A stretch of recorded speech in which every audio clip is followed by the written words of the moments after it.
Good evening, ladies and gentlemen. It's a great privilege and pleasure to welcome you here today evening, and it's really a pleasant surprise to see so many people showing up. Of course, we have a great lineup, but still it's Friday evening, and we have CPEC, which is tomorrow. We already have a reception, so I'm very happy to see that so many people are here and interested in our program.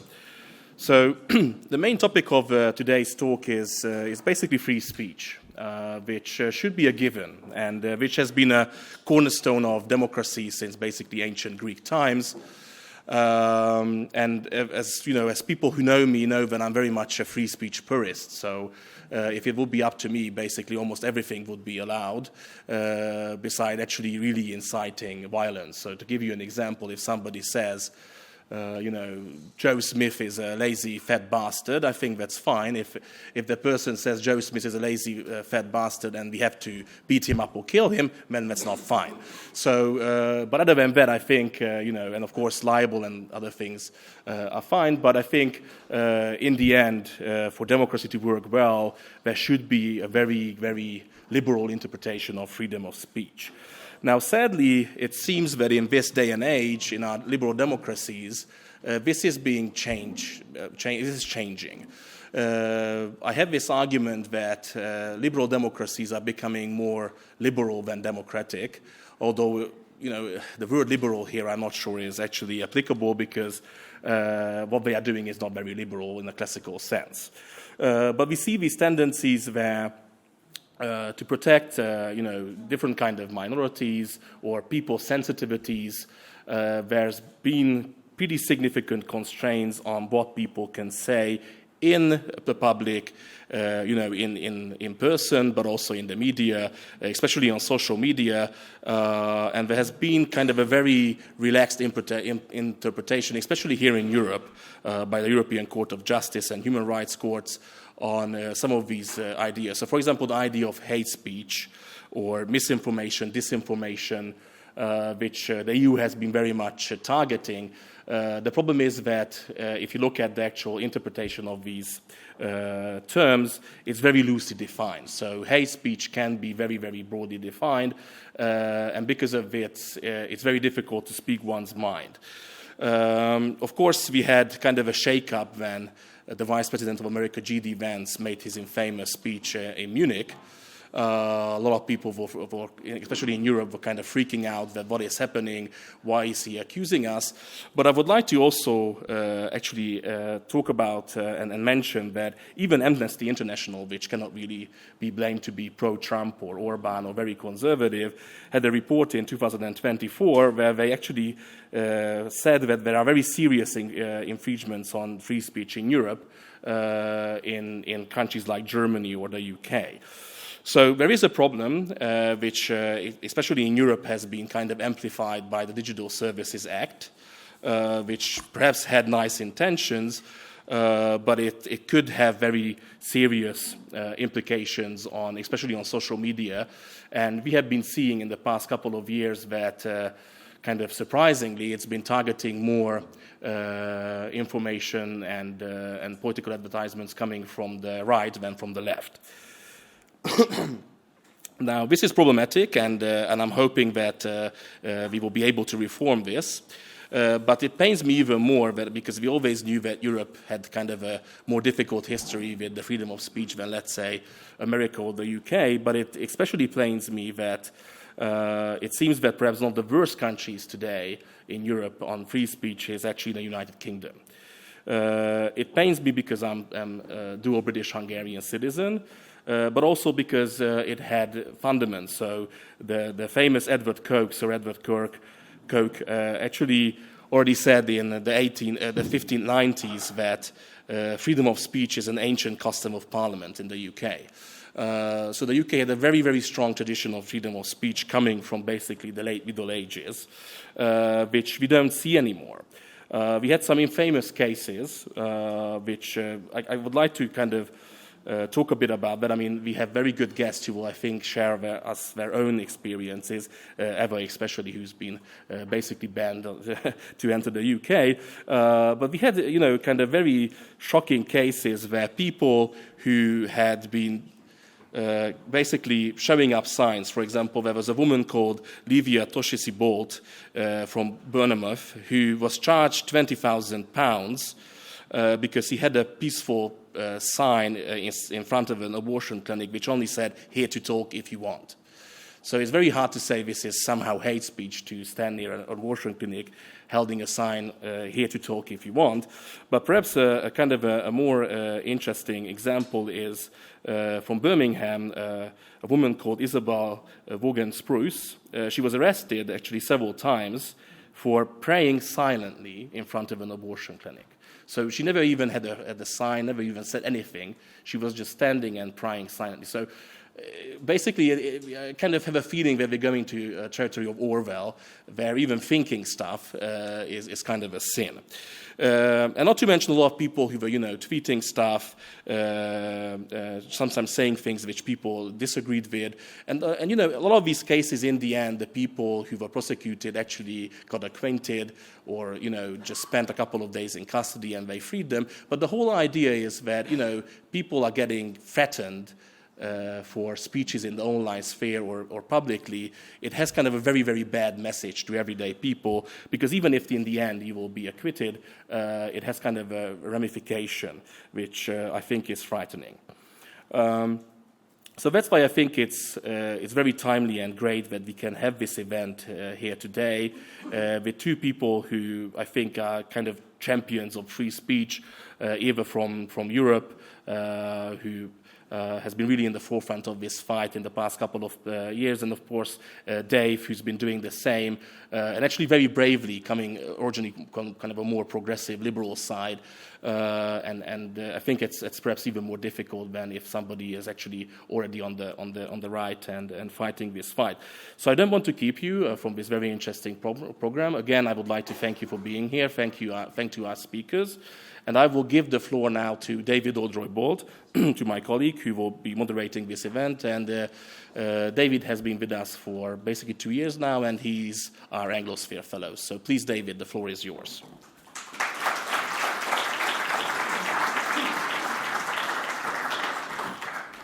Excellencies, ladies and gentlemen, it is a pleasure to be back in Budapest, a city and a political culture in which one really can say the unsayable, unlike my dear home, where, as István has intimated, thinking the unthinkable is now a criminal offence, thanks to such glorious intrusions upon the common law as the non-crime hate incident.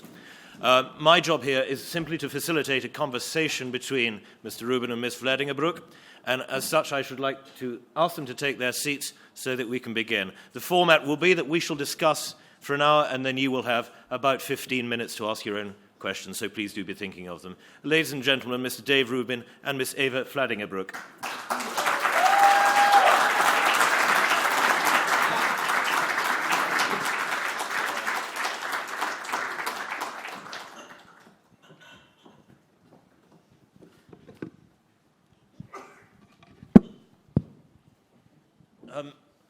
So, Eva, you've achieved a distinction that even the IRGC hasn't yet managed in Britain. You've been prescribed. You may no longer enter the United Kingdom of Great Britain and Northern Ireland. Why? Yeah, that's correct. The official reason that I've been given is that I'm, quote, not conducive to the public good, unquote. That is also the only reason that I've been given. Because for those of you who don't know, I received an email now 2 months ago or so, out of the blue, from the United Kingdom government saying that I was no longer welcome in the UK and that they had revoked my ETA. Because obviously now as Europeans we need an ETA similar to an ESTA, for the US to go to the UK. And I had gone to the UK in September to attend the Unite the Kingdom rally, where I spoke predominantly about remigration. And now we all know the stories of people getting arrested in the UK. Thank God that didn't happen to me. But obviously, what they could do, and they did it now, is revoke my travel authorization. And this happened 3 days after I criticized Keir Starmer on X. And that, ironically, I criticized him about the attacks on freedom of speech in the UK, and specifically criticized him for allowing the ongoing rape of British girls and not doing anything about these migrant rape gangs. And so 3 days later, I received that email, and it was just a couple of lines saying, not conducive to the public good, bye, you don't have the right to appeal. And that was it. We mentioned while discussing things before the outset of this event, Dave, that you too fear that you could be arrested should you go to Britain. Why do you think that would be? Well, I must say, I'm wondering what I'm doing wrong that I haven't been banned yet. Every time I go, I mean, I'm not kidding. It sort of sounds funny, I suppose, but every time I go and I hand my passport, I think, boy, is this the last time I'm going to go there? And actually, the last time that I saw Eva was at Jordan Peterson's ARC conference in February of 2025, and I had dinner with about 10 of the panelists, many of whom you know are well-known American, some American and some British speakers, whose names not be mentioned at the moment, but we sat at a dinner, all talking about the fact that for the first time in our lives, we were somewhere where there was some concern about what we might tweet. I wanted to tweet about what I saw on the streets. This was, a year after October 7th or so. And, there were, I call them Hamas rallies. They were all over Britain. I did not feel safe on the street. I had armed security with me the entire time. And I wanted to tweet about that. And I thought, I also want to get out of this country without an international incident. And I wasn't the only person that felt that. And these are highly influential people who are accustomed to saying whatever they want and taking the slings and arrows for it. So I suspect, well, look, first off, with all of the problems that the UK has, if this is your number one problem, then their math equation is slightly off. That's number one. But also silencing people from being able to say things, in most cases, which are true or vitally important to say, is the point of what J.D. Vance said when he gave that important speech. You will ultimately upend everything else. And that really is what could take down Europe. I don't think it's going to be a military takedown. It could just be a slow rotting from the inside. So that's one of the reasons why this is my third year here in Hungary, and I love everyone here at the Danube Institute and CPAC. Yeah. And I genuinely mean that. I travel all over the world. I go to all different countries and cities where you can just see that so many things are wrong across the West. You all know that.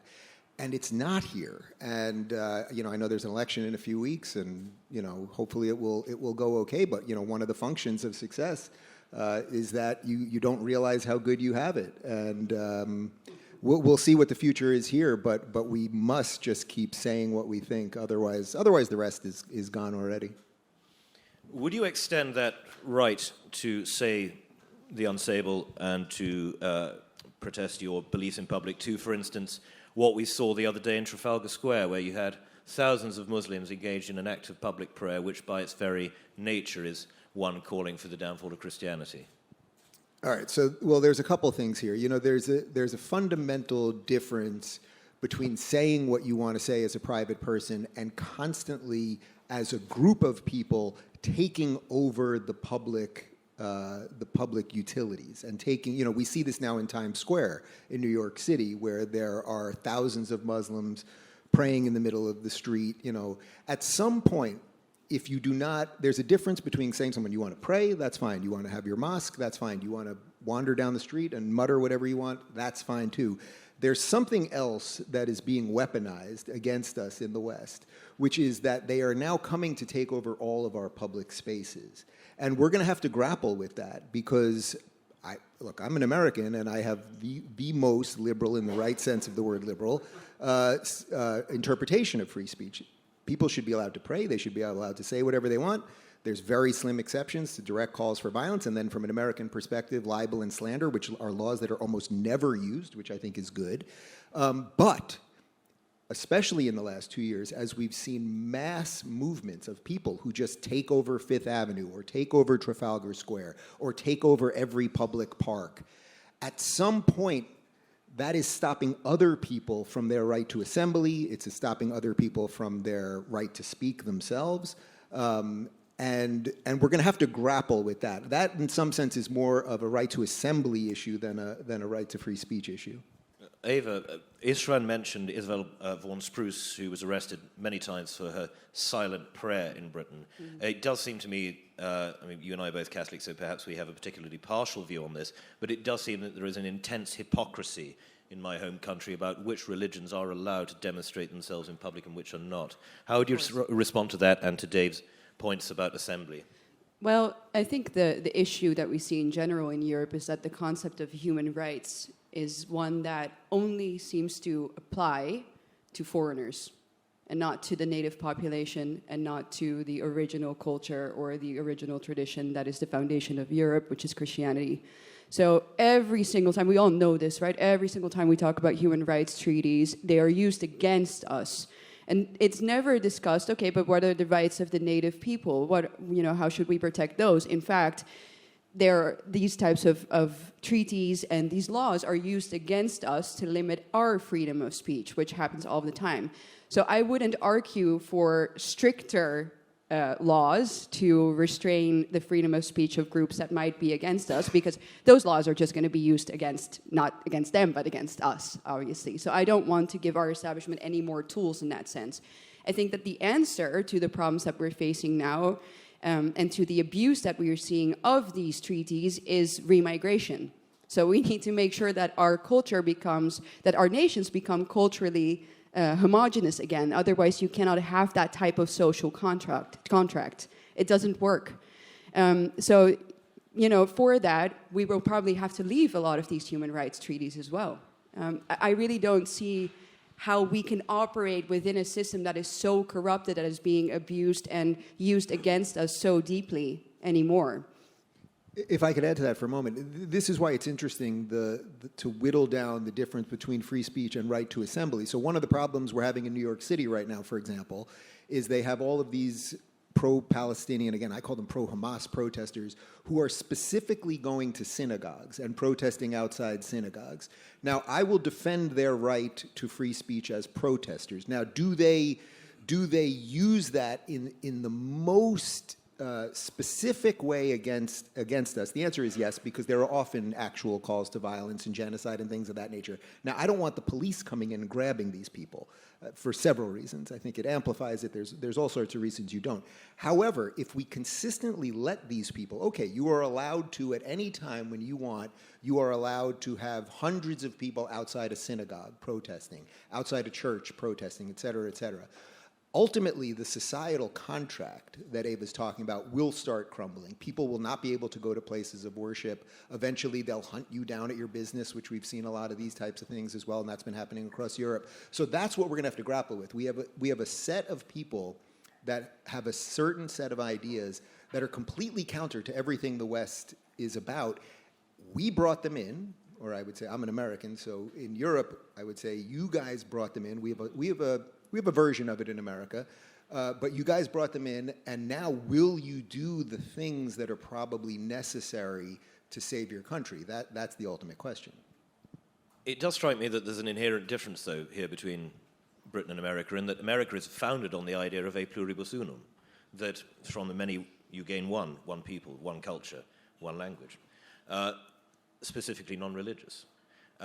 So how do you think it would be possible to implement? We're seeing a little of this with ICE, but how do you think it would be possible to implement the policies that are necessary to reverse the takeover of the public square by these hostile elements and yet retain a fidelity to the spirit of America? Well, on the re-immigration issue, I mean, we have a huge problem in America that Europe has, which is that in the Biden administration alone, in those 4 years, it's unclear how many people came in, but most estimates say 15 to 20 million people. Now, that's on top of, we probably had about 12 million illegals before that, and there are the dreamers, there are people who were born here. So we don't know what the numbers are, but let's say 20 million people. We're a country of 350 million people. Does anyone here know how many people Donald Trump has deported through ICE? Does anyone know the number by chance? 3 million? I wish it was 3 million. Anyone want to take another guess? What's that? 2 million. No, I wish it was 2. Yeah, it's about 800,000. It's about 800,000 people in the year since ICE has been on the street.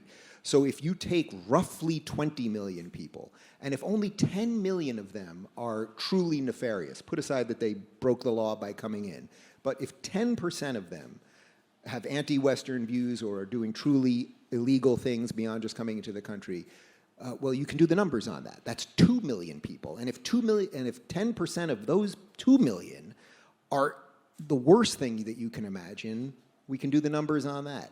And will we have the strength and the fortitude to get rid of these people?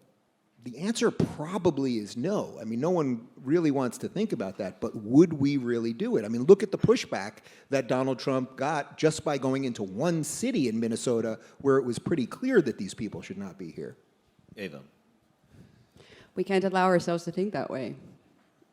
I mean, if we do it, then it's over, especially here in Europe, because our situation is, I would argue, worse. It's worse. I can see the faces now in the audience when you guys heard the 800,000. We were like, oh, we wish. Like, no, you know. I mean, here, I mean, we have millions coming in every year still. So, you know, I'm arguing for remigration, but we haven't even closed the borders yet. So that is like, you know, we're count your blessings, Dave. But I understand what you mean, though. We need harsher action. And I've also seen, of course, the pushback in Minnesota. But we here in Europe, we have really no time to lose. Like, we are, as you said, obviously the history of our continent is different. Our ethnic makeup is historically different. You know, this country was not a predominantly white continent. It was an essentially entirely white continent, and that has changed over the time span of, 2 generations. And now we're coming close to the point where we are becoming a minority in our own homelands. And that was not something that we could even discuss as much as 5 years ago, but we can now. And that is something that I do take, let's say, I gain some hope from that fact. Not because of the political action, because there is only political inaction and unwillingness to do anything about this in most Western European countries, but there is something, I think, tangible changing with the European population. And that brings me back to what you said earlier, Dave. You said you let them in. But we have to remember that the European people consistently say that they are against mass migration. Like the most recent numbers that came out were, you know, if you see the different European countries, it's between 60 and 80% of almost every single Northwestern European country that says, I'm not in favor of mass migration. You know, this is not a democratically made decision. We weren't asked. You know, in 2015, when Merkel decided to open the borders to more than 2 million immigrants, we were not asked. There was emotional warfare being waged against the European population with sad imagery and, of course, calling us a racist, fascist, Nazi every single time that we said, maybe this is not a great idea. And, you know, as much as, yes, it's gone downhill from there, it's also gone uphill in the sense that now at least there is a discussion possible about it. And I think that a lot of people have stopped caring about being called a racist for wanting their own homelands to remain their homelands. And that's where I see the true possibilities. And that's why the censorship is so important. And of course, why it centers, I think, around 2 subjects, most harshly, let's say. Immigration, right? There's almost no right-wing activist left in Europe that is not facing legal charges because of their anti-immigration or pro-remigration stance. I have just personally been banned, as you know, from the United Kingdom, mostly for that, of course. Social media censorship I've personally experienced myself. My phone is under mercenary spyware attack. I mean, what's next? All of these things are happening, and it centers especially on those 2 subjects, because on immigration and abortion. Because I think the agenda is Native European population has to be replaced, and they can't have children. So what are you going to do? You're going to promote abortion. You're going to make it incredibly difficult for Europeans to have children. That's, of course, happening as a result also of mass migration. The insecurity, the economic pressure, and also the demoralization of our population. And in sheer numbers. And so that's, I think, exactly why the censorship centers around those 2 subjects the most. And what can we do about that? Well, we have to, of course, continue to speak out as much as we can still. We have a platform where we can do it on X. And they can't put us all in jail. So that's why pushing the Overton window is so important.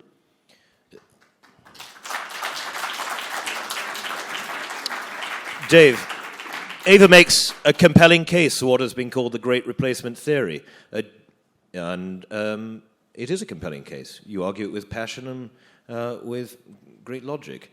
Do you agree, though, that it is a reality, or is it merely a case of correlation leading some to believe in causation? Right. Well, first off, I do want to fully clarify that when I say you, Europe, I mean the leaders of Europe and not the people, because you are completely right about that. This was done with very little oversight. And again, that's also what we saw in America. The average American during the 4 years of Biden allowing these people in and these insane videos that we saw of people just flooding our country. There's one, I will answer your question, but very quickly, there was one video that I think really changed the course of American politics and probably the entire world, which is that when Bobby Kennedy, who was running as a Democrat, he had never really said anything about the border or immigration. That obviously wasn't his thing. Health was his main issue. He went to the border, and I'm sure some of you saw this video. He stood there, and he just started asking people where they were coming from. And it was Pakistan and India and Africa and Chad and all these. And you could see his mind being blown right at that very moment. So nobody asked for any of this. Now as far as whether it was planned and is there an actual replacement theory, I would say my favorite quote from the great Carl Sagan is extraordinary claims require extraordinary evidence. So I don't know that it was fully planned. Are there plans in Brussels to ultimately replace all these people and they just see no utility for the native populations and they don't want borders or sovereign nation states? That kind of does sound right to me. So I would say it probably was at least directionally planned. And I think they unfortunately saw Europeans fold very quickly. On my show, almost every day, we discuss some of this from a European perspective because I want Americans to see what is coming. I don't want the strife that you guys have. We have versions of it. We've had 4 Islamic terrorist attacks in the United States in the last month, in New York City, in Austin, Texas. We had 2 others. And what's interesting is these things happen, and then they're gone. They're out of the news within 24 hours. So will we just start having the situation that much of Europe has, which is, oh yeah, there was an explosion over there, and people don't go in the trains over here anymore, and everything else. So I use Europe as a warning, and I would say as an American, there's a way to take the things that you guys have been talking about and dealing with, and kind of show this isn't what we want America to turn into. We also have other defenses because we have states' rights. And we are a much better, more armed civilization. We have more guns than people, quite literally. So there's other protections, thankfully.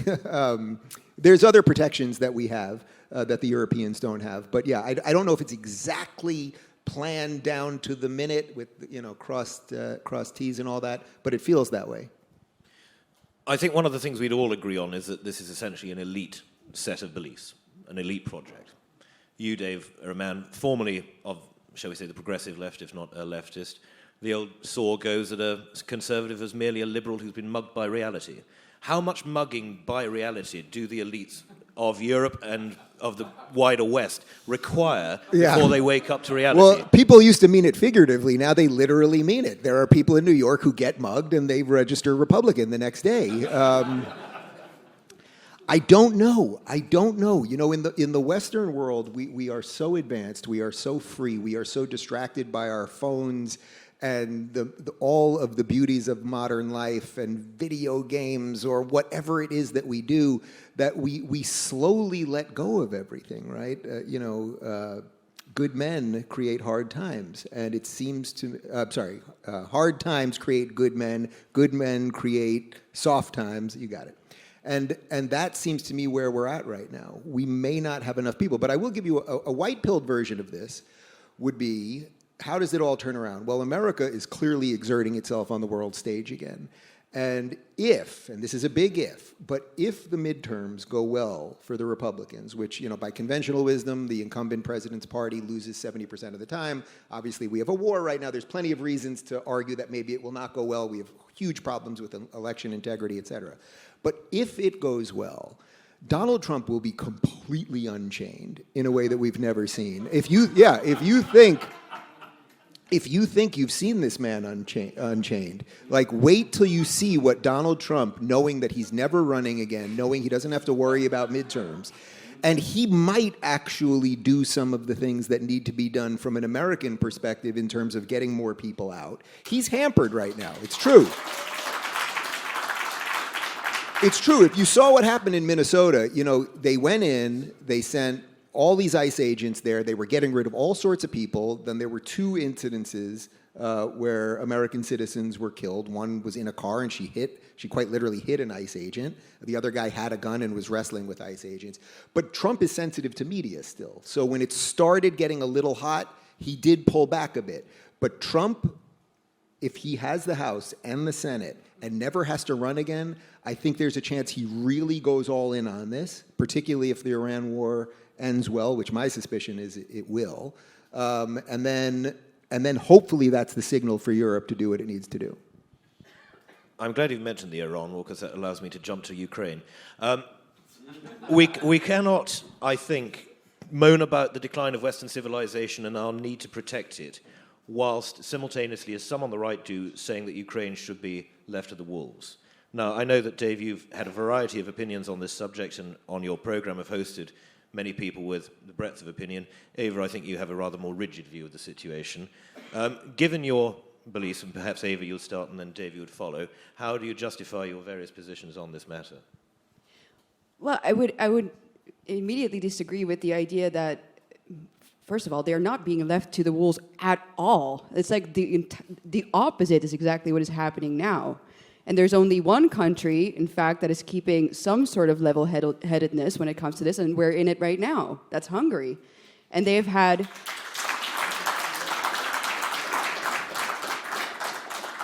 Prime Minister Orban, I think, has had the only sensible and the only morally correct position on this, and that he's pro-peace, and he doesn't want to further this, and doesn't want to send neither billions of euros over the border, which is happening, as we know. 200 billion euros have already been sent to Ukraine. Now there's the 90 billion question.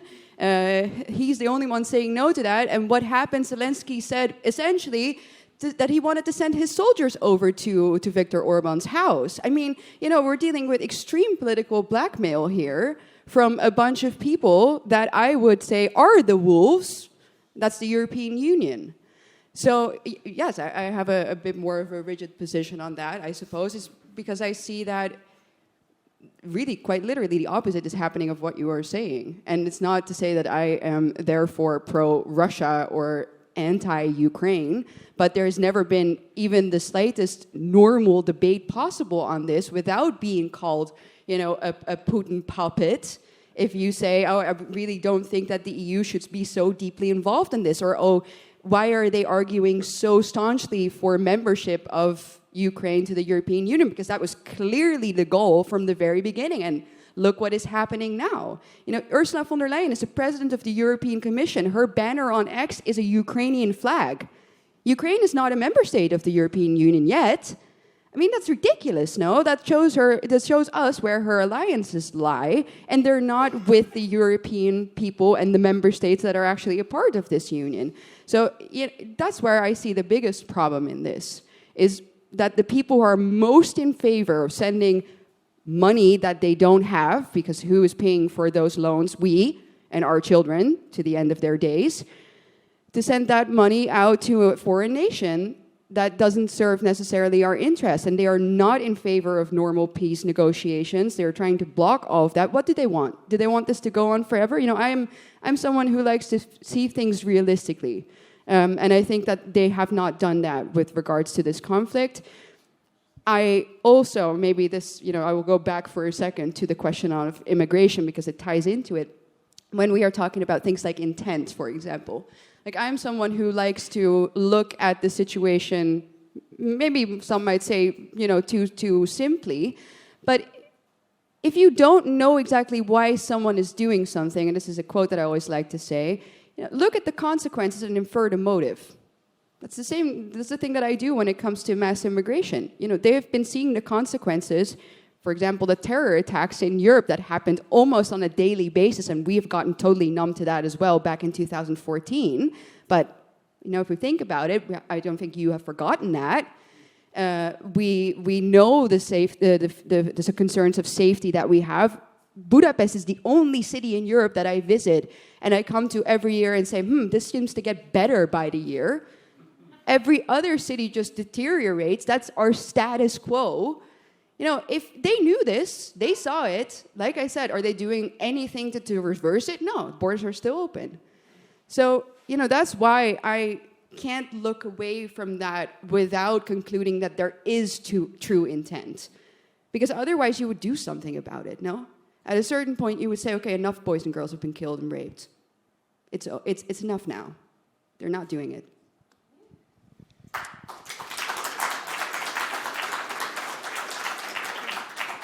I'll say two things quickly about Ukraine. One, from an American perspective, it really is off the media map right now. And it's been that way for quite some time, almost with the exception of the White House visit where Trump and J.D. Vance smacked down Zelensky. It's pretty much been off the map. I mean, nobody's really talking about it, mainstream or online media.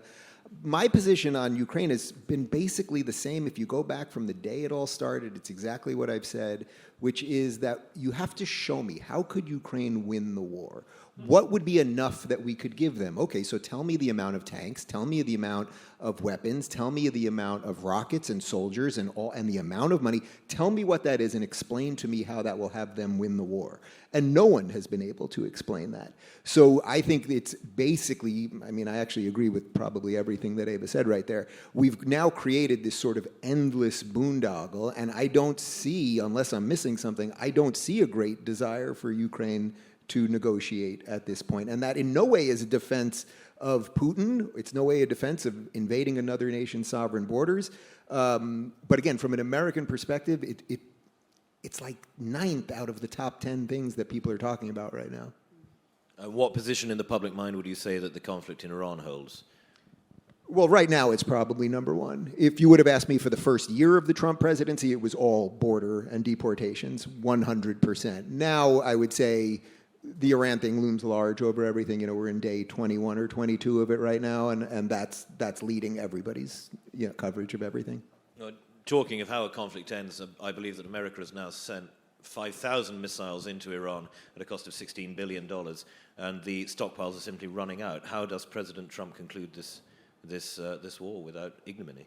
Well, it's been interesting because from a military perspective, it's gone unbelievably well. In 20 days, Trump promised to get out of forever wars.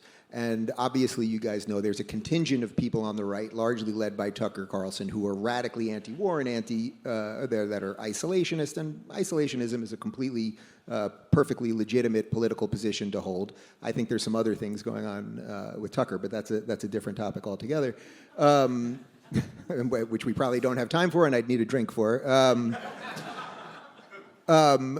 However, I would say militarily, look, we took out their Navy, we took out their Air Force, there's complete air domination, their ballistic missile program is completely gone. They cannot produce a ballistic missile anymore. The nuke program is gone.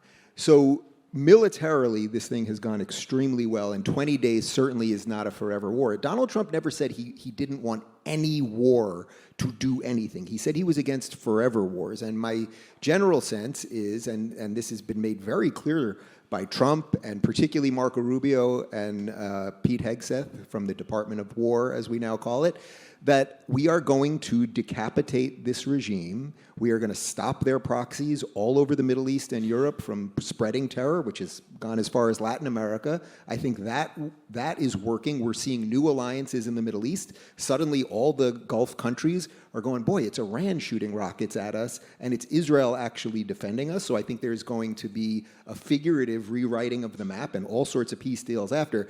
And of course, the million-dollar question on all of this is, what can the Iranian people do after? I don't know the answer to that, but I suspect that clearly Trump and Netanyahu and others, this has been planned for quite some time. You aren't able to do something so overwhelmingly miraculous militarily so quickly and efficiently without a secondary plan. So I don't know if that's bringing Pahlavi back. I don't know what that rebuilding of the institution of the country looks like, but it seems to me there has to be a plan for it. And again, that's still to the backdrop of the midterm elections, which Trump knows he needs a win before that, and that could be his major win. Eva, the European countries have, for the most part, been, if not just reticent, outright hostile to joining in the Americo-Israeli war against Iran, which I agree entirely with Dave, is the progenitor of most Islamic terrorism in the world. Given your views on Islam, its inherent character, do you not think that we should have gone foursquare behind America, behind Israel, and tried to wipe out this evil regime forever? Well, I think what we see in Europe is that, same as in America, it's something that's splitting the right? I mean, it's less of a subject here. It's not our number one priority, I would say, if I talk to people in our sphere, not even dominating the media as much as it is in America, obviously, because we're not so deeply involved. Once again, I think our leadership has extremely, but always, this is no exception, this time always has bad judgment.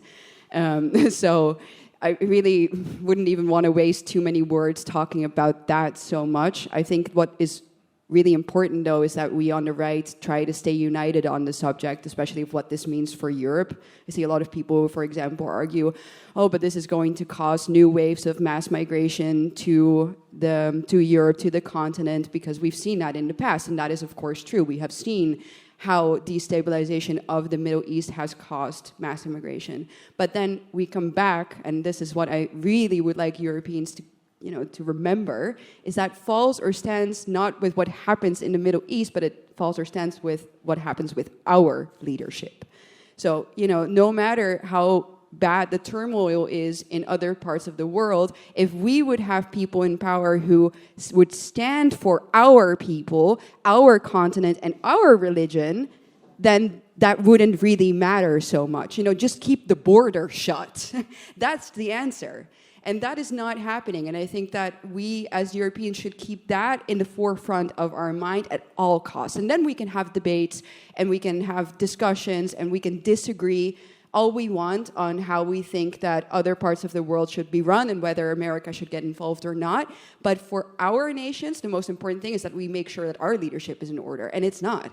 So, again, maybe it's boring because I'm getting back to the same thing over and over again, but we seem to get distracted so easily when our problems here at home are really, really large. If I could add quickly, not only do I agree with that, I think Donald Trump agrees with that. I don't think Donald Trump cares what the Europeans think, largely. No. I think he cares what Orban thinks, and actually. That's a good thing. But no, it is a good thing. Yeah. I think Donald Trump clearly, I know Donald Trump would way more respect European leaders who were standing up for their country, even if he didn't agree with the exact policy. If he saw Keir Starmer or any European leader that was genuinely standing up for their country, if he had a policy disagreement, Trump loves that, and that would be fine. But what he sees are a bunch of weak, feckless people that will not stand up for their own countrymen and who actually are afraid of the people they've imported. I don't know if you saw, I just saw it this morning, so it probably happened in the last few hours, but even in Australia, where I was just a few months ago, and I was shocked by the immigration system there. And they don't have an illegal problem, they have a legal problem. Obviously because of their geography, but the Prime Minister, Albanese, went to a mosque. I mean, this is a guy who has placated and pandered to the leftists his entire career, and he basically got booed out of the mosque because he hasn't offered enough to these people. So what's happening is the left always eats its own, and I think Starmer and Albanese and several of these, Macron, they think, if they play nice with the Islamists, I think they basically think they'll get beheaded last, and they're realizing it's the window is not so open anymore. Well, I think in the case of Keir Starmer, everything comes down to the fact that he's an international human rights lawyer, and therefore there is no such thing as national sovereignty, there's no such thing as belonging, there is no such thing as our people or their people, or our religion or their culture. It is entirely explicable by this, as with most of his cabinet. The third topic we are to discuss is the left, and I want to begin this by asking, is there such a thing any longer as the good left? I think we can all point to figures in all of our country's histories whom we would say we disagreed with politically, but were undoubtedly patriots of good faith and good character who wanted their nations to succeed. Is that still the case, would you say? The thing is I really haven't given the concept of the left, it sounds weird, but that much thought lately. Because I feel like they're becoming more and more irrelevant, especially here in Europe, in the sense that, the really idiotic leftist ideas that we've seen emerge, especially 10 years ago, wokeism, etc. I feel like that's really on the way out, even with the left, kind of. Of course, it's still very present in the institutions and at the universities, which is important to fight. But if I see the younger generations, like Gen Z is not buying the idea that there are 73 genders. Like, they're not really thinking about that much, at least here in Europe. The question is more identitarian. I feel like that is the thing that is on our minds, and that's something that we see a big split, sadly, in between especially females and males. So young boys are very right-wing, becoming increasingly right-wing the younger they go, and the girls not so much. But so, the left, the European Union, to me, is a bigger problem even than our national leftist parties, because no matter, what our coalitions end up becoming. Now in the Netherlands, we have a new leftist government, which is horrible, and I can't stand them, and I can't stand what they're voting for. But even if we don't have a leftist government, as we didn't have the last 2 years or so, we still have that monstrous institution, the European Union, that is making laws that have precedence over our national laws. So that's where I really see the biggest issue, because our democracy does not function. It really doesn't exist this way. And the fact that Trump is making fun of the Eurocrats, I think that's glorious. We need that so desperately, and it's such a positive development that this administration is very vocal about the injustices that are happening in Europe, that Rubio is talking about it, Vance is talking about it, Trump is talking about it. He said it now just this week for the third time, like, oh, Europe is really not going on the right path. Soon there will be no Europe if you go on this way. How of such crucial importance that is for us Europeans, because we have this institution that we have no democratic means to fight, really. You can't vote people out that you never voted in the first place. And that's the case with Ursula von der Leyen. So this type of political pressure, like, we really need that to come from the United States. Because they are, as we've seen with the censorship and with all of the other madness coming from the European Union, they're just doubling down. So I really see America in that sense as our only hope, because it's the only political counterweight to the European Union that's actually going to make them, in Dutch we would say, sing a little less loudly, you know what I mean? So I see that as a great, great, great development, and I only hope that they're going to do more of that, because those people really need to be put in their place a bit. So there's a couple things here when it comes to, is there anything left on the left? Well, first of all, I was glad to hear Istvan even use the word liberal in the proper sense of classical liberalism. My first book was the best-selling book about classical liberalism, I think, in the last 40 years in America. And I'm not saying that to pat myself on the back as much as the word liberal has been so dragged through the mud that I don't even though I do believe in classical liberal values, which was what the whole book was about, those are the things that I think lead to flourishing societies rooted in the individual. It's impossible, really, outside of very specific places, probably like this room, for me to say I'm a liberal without people thinking I'm insane. So that's, I'm always glad when I'm in a space where there are people that still acknowledge the value of classical liberalism. Now, unfortunately, there are virtually no classical liberals in the Democrat Party as it stands in 2026. Really, the only two people from let's say, a leftist perspective or a Democrat Party perspective in America who are defending liberalism are John Fetterman, who's the senator from Pennsylvania, who quite literally was a leftist and had brain damage, and as his brain has healed, he's become more conservative, so that tells you something. But he's still wearing those hoodies. I don't know why. That'll be the final move for him. He's going to say, you know what, I'm pro-life and I'm putting on a suit, and that's it.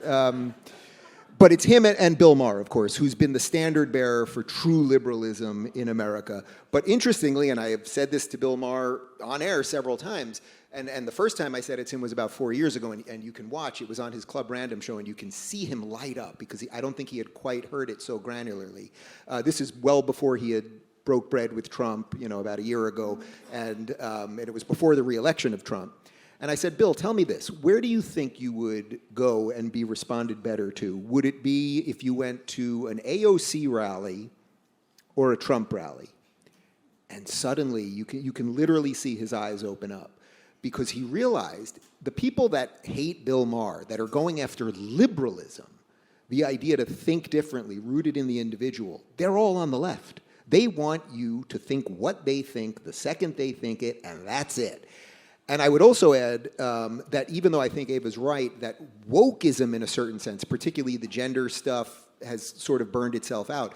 I think the thing that we're seeing is that it's actually now taking its final form. And its final form is the marriage with Islam.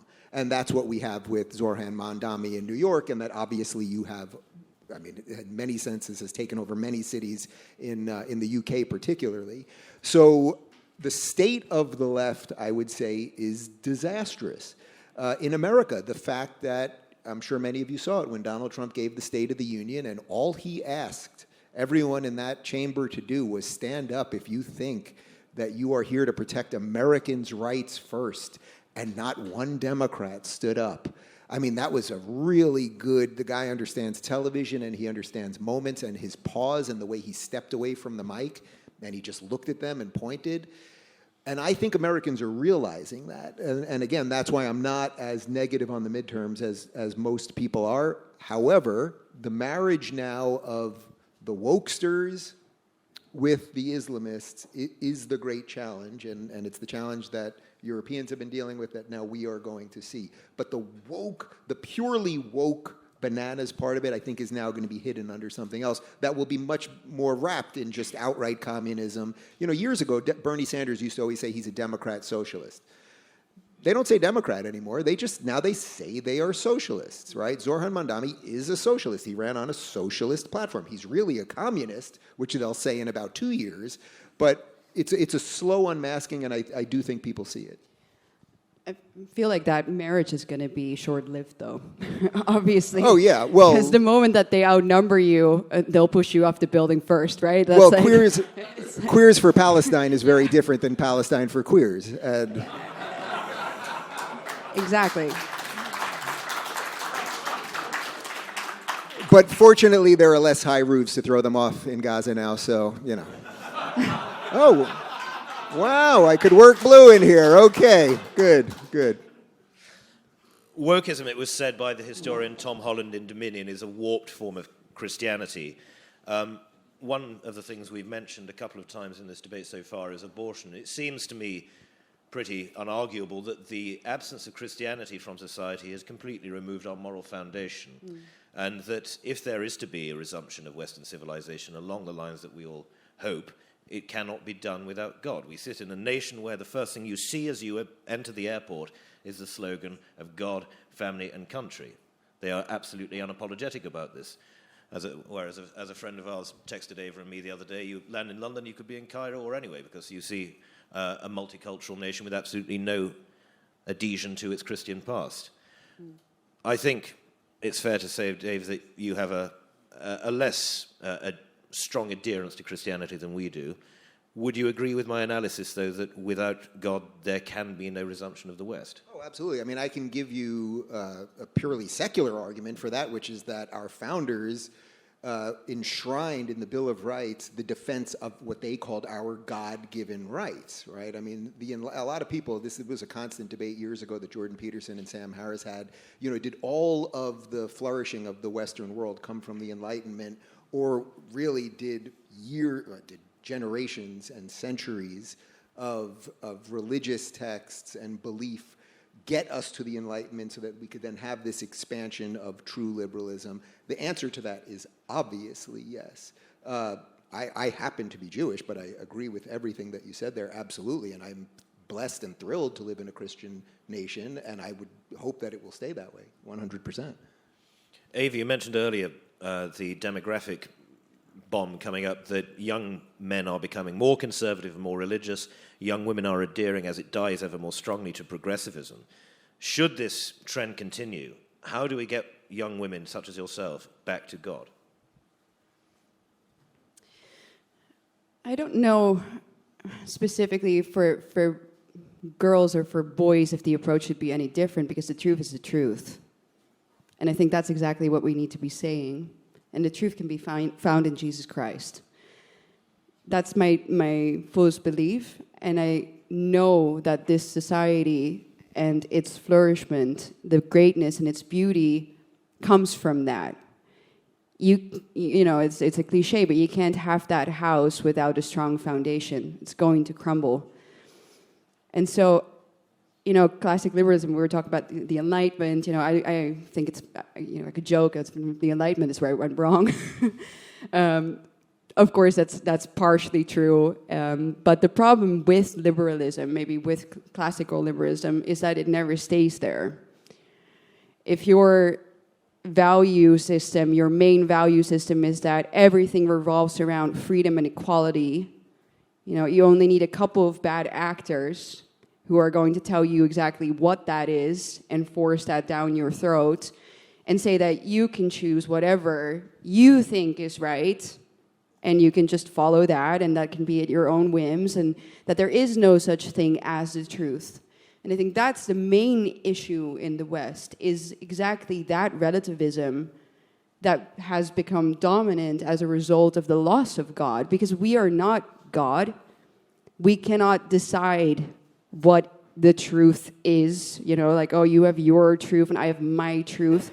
That's the problem. Like, we all need to know, and our political establishment, I think, has totally forgotten that they are not God. I think so this is something that works on all levels, right? Not just in politics. It's a personal thing. It's something that works that way in a family, all institutions. If you have people who are God-fearing, who know what the teachings of Christ are, deeply live it, then that is the best type of world that you could have here on earth. That is, I think that is the truth, and we've seen that throughout history. That's where humanity flourishes. And so knowing that we as individuals are not God, that we are sinners, but that we are forgiven if we turn to Christ and ask him for that forgiveness, that is not, if you really deeply believe that's not a great breeding ground for dictators, let's say. Or for people who think that little boys can become girls or little girls can become boys, or that you can kill a baby in the womb because you just don't want it, or because maybe it's not the right time, you know? And those are the deepest evils that we see in this world, like every single day.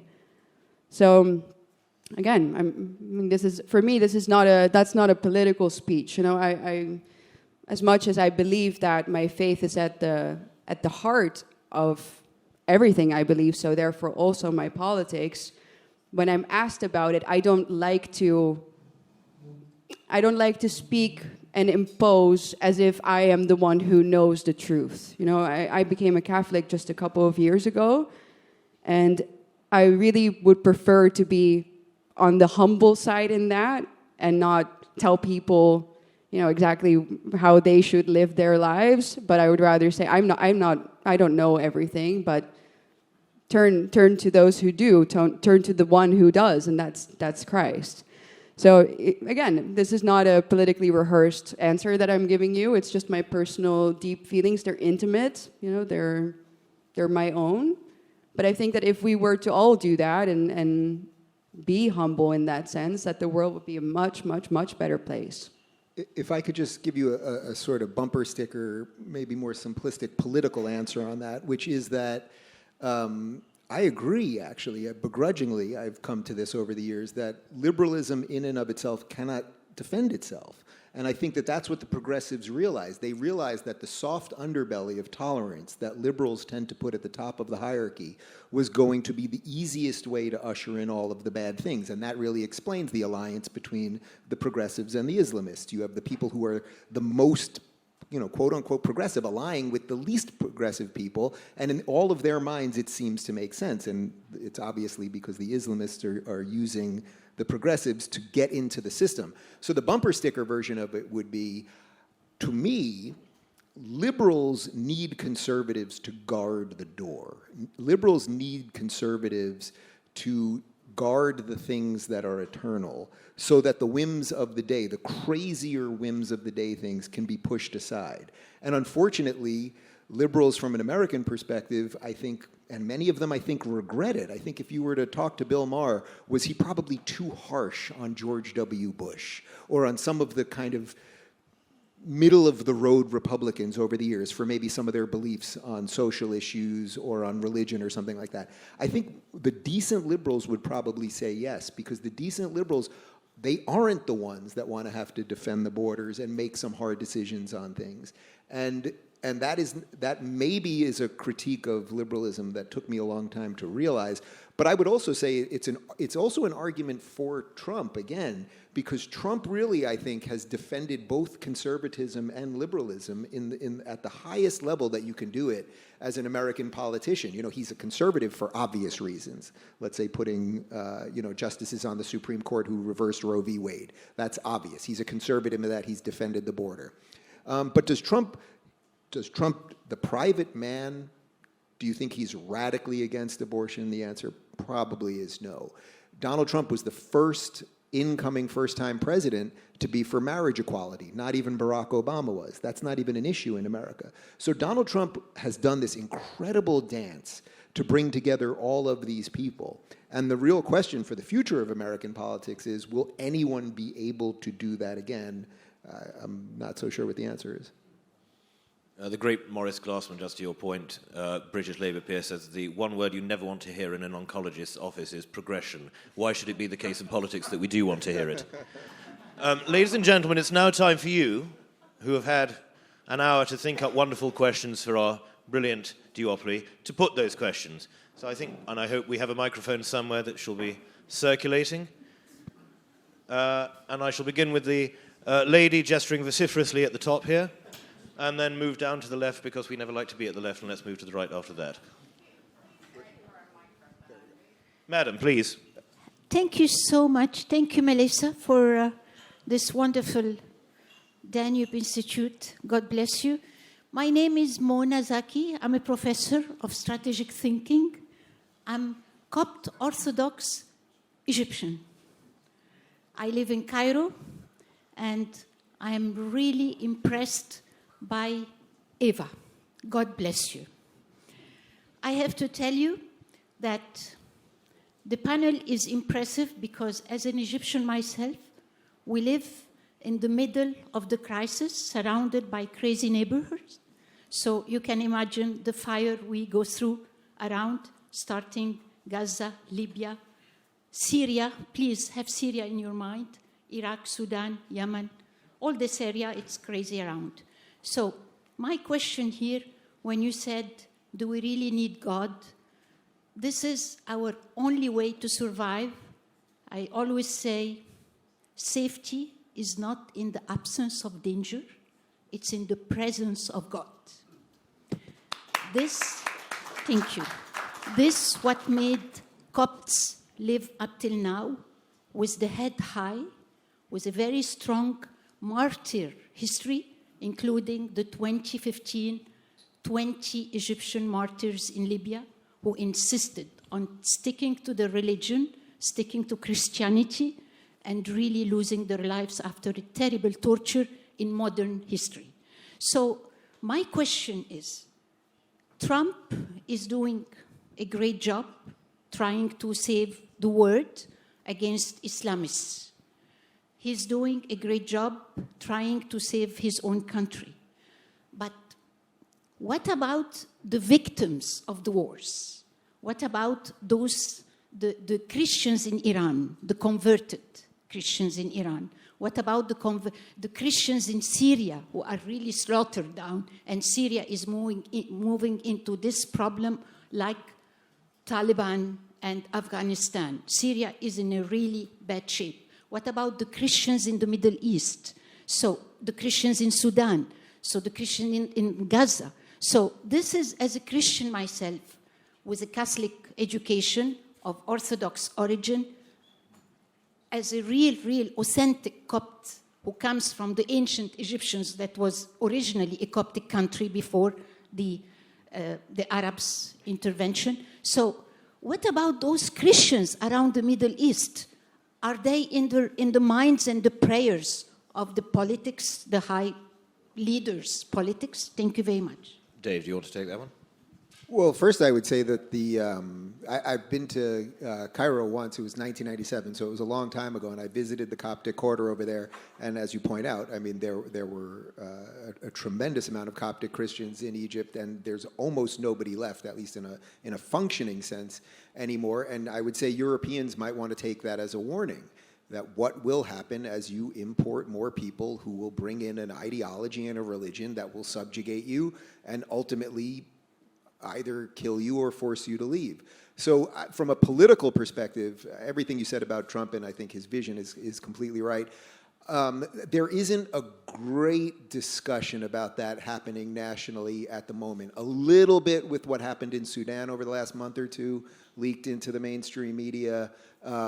There's a little bit, mostly because Tucker Carlson actually completely lied about the Christian situation in Israel and said that they were diminishing in Israel, which was a 100% lie. It's the only place in the Middle East that Christian numbers are actually going up. Mostly because he did that, it did shine a light on some Christian communities in the Middle East. But no, unfortunately, it's not top of mind what's happening across the board. We should say that one government that does help the persecuted church is Hungary, with Hungary Helps. As far as I'm aware, the only government department in the world specifically with that mission. The gentleman in the second row here, I believe, was next with his hand up, with the pale coat.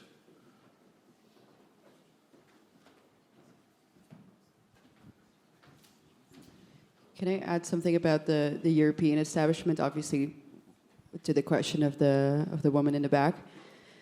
Sadly, here in Europe, our establishment doesn't even care about the Christians here. So, and you know this. So this is the biggest issue, is that they are the ones actively, also in the documentation of the European Union, in defining what it means to be European. They wrote that out. That's why earlier I made a joke about the Enlightenment. They named the Enlightenment. They talk about that. They talk about liberalism. They talk about freedom. They talk about equality. Christianity was never mentioned once. It's the foundation of this continent. So that shows you, again, their intent, right? If you take that out, okay, who do you stand for then instead? Good evening. Andrej Kolarik, Ladislav Hanus Institute, Slovakia. My question is more specifically to Eva. You are speaking much about remigration. My question is, if there is a genuine person who is from a different continent, wants to come to Netherlands and become Dutch, or wants to come to some other country and become genuinely, Frenchman, German, whatever, the current governments don't define it. What would it take for a citizen of, let's say, Oman to become a Dutchman, to be accepted by you as a Dutchman? Thank you. Thank you. I appreciate that question, because there is a lot of debate about this going on right now, because it's a tricky question for the obvious reason that the debate right now about what it means to be a Dutchman or what it means to be a Brit, we've seen it especially now with Restore Britain, with Rupert Lowe, there are different opinions on that, whether that should be only a cultural question. Of course, then you come into the sphere, let's say, of the civic nationalists, or if there is also a component of ethnicity, of your ancestry, right? And now that debate has been shunned for as long as we can remember, because if you even dared to suggest that, yes, also ethnicity is a part, of that equation, then you were branded a white supremacist. Now, obviously, no one is saying that, or I am at least not saying, that if you are white, that you are superior to any other person of any other ethnic background. I am a Christian. I believe that we are all made in the image of God. So therefore, I would never say something like that, or believe it, or think it. To the question of what it means, though, to be a Dutchman, or a Frenchman, or a German, can you become Dutch coming from Oman? I mean, I think if we would turn the question around, and I would like you to think about that maybe as well. I am, for example, I'm married to the most wonderful Italian man who's sitting right here. I could say that I integrated quite well into Italian society. I speak the language. I know all of their gestures. I will not incriminate myself now, but I know a thing or two about Italian culture, let's say. Am I Italian? No, I'm not Italian. But I have the same religion. I'm a Catholic as the leading religion in Italy. I speak the language. I live there. I'm integrated. But I wouldn't call myself Italian because I'm not. I'm Dutch. I was born in the Netherlands. I have ethnically Dutch ancestry for as long as you could probably go back. We know that. Therefore, I'm Dutch. Does that mean that I should be treated badly or differently in Italy? No. Not if I adapt myself to that society. So, of course, to answer your question once again, there absolutely can be immigration possible from other parts of the world if the people that come choose your society, adapt themselves, and are of benefit to the host land. And the latter is basically not happening with the immigration that we have right now. The doctors and the engineers are not coming. Sorry, So, that's the thing. We can have discussions all we want about integration, but it's too late for that. It's too late for that because we let too many people in. And that's why now we are forced, which, if didn't happen, I would have never had to and I would have never wanted to, but now we are forced to go back to the question, what does it mean to be European? What does it mean to be French? What does it mean to be German? And I do think that your ethnicity plays a role in that. And that we also, as the native people of Europe, and that's why I constantly, reiterate that, have a right to remain the majority in our own country. Because you cannot just magically separate the two completely. It's not realistic. It's not realistic. Doesn't mean that it's not possible for the individual. But with the numbers that we are looking at right now, we need to have another type of debate. So I hope that answers your question enough. Dave. I would just add in 10 seconds, I would say 3 words to that person. Not right now. These countries have to deal with all of their internal issues and let them deal with that first, as Eva just pointed out, and then there can be that discussion. But I mean that from an American perspective too. Not right now. The gentleman in the cravat on the top row there. Hi, my name is Eugene Haller, and I'm an independent thinker. Since we're on the subject of censorship, why is it that anybody who questions Israel is automatically considered an anti-Semite? Specifically, Tucker Carlson. Well, I don't think anyone is. I'm going to guess that you're not an anti-Semite, but I suspect you question Israel. So you can have, of course, you can have legitimate questions about any nation state and any leader or anything else. Tucker has done something completely different. To go to Israel and not get off the plane and ask Mike Huckabee, an evangelical Christian, why Israelis shouldn't, like Bibi Netanyahu, shouldn't have DNA tests. There's something that maybe is a little anti-Semitic about that. He does a lot of trickery. Almost everything Tucker does has become some sort of verbal trickery. One of the things he does when he's criticizing Israel from one side is he'll say the secular state of Israel, implying that it's not a religious state, which it blends both religious nature and secularism. So he'll attack it on one side for being secular, in that somehow that it shouldn't have this land, because if it's a secular state, they shouldn't be in this place that was promised in the Bible. And then, quite literally, 2 weeks ago on his show, he said that Chabad, which is basically just a Jewish outreach program, he made it, he basically called them akin to a terrorist organization that was going to blow up Al-Aqsa Mosque to build the third temple. So he wants to hit it from the secular side and the religious side. So it's one of those things that it's why anti-Semitism is the oldest hatred, I would say. When Jews have power, people say, oh, we hate them because they have power. When they don't have power, oh, look at them, they're less than, they're pathetic. So it's a constant shell game that he is playing. But believe me, you can criticize Israel. I've been there many times. There's no one that criticizes Israel more than Israelis. So I wouldn't worry about it. That is true. Yeah. In Israel, you can criticize them, but in the United States, when the first thing you say to them, you start questioning Israel, all of a sudden, out of the woodwork comes everybody piling on. I think that's more of a canard than reality. I think really? I think people criticize. I mean, look, there's a cottage industry of podcasters right now making a living criticizing Israel, saying, I can't say this. Then they say it. They make money. They say it again. They make more money. So I don't think it's true. Now, is it possible that the word or the phrase anti-Semitism has been used too much? Sure. That's why I try not to attack people's motives. I try to attack what they say. So I think a little bit of that is, I mean, for example, what would you like to criticize Israel over? Well, let's see if it's anti-Semitic. The thing is that I follow Alan Dershowitz. Yeah. And I follow him. And, of course, with the Kent thing, the first thing is vehemently, it was almost vulgar, the podcast that he put out about Kent. And I'm like, and I wrote into him, and I said, it's like, maybe you should tone it down a little bit. Sure. Well, I can't speak to that comment specifically because I didn't see his show about that.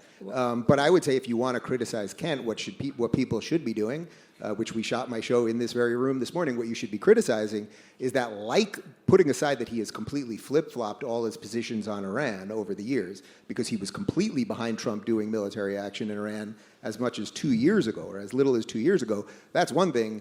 But what people should be criticizing him is he likely was a leaker who has been kicked out of White House meetings for months. Well, that's likely. But that's a separate issue. That's likely. We don't have proof. Sir, I'm going yet. to allow Eva to put the case for Tucker Carlson's defense. Yeah, well, the thing is, this is a very tricky one. And to that, I will agree with you. I personally know this, for example, because I'm simultaneously called a Zionist and an anti-Semite all of the time. This is true.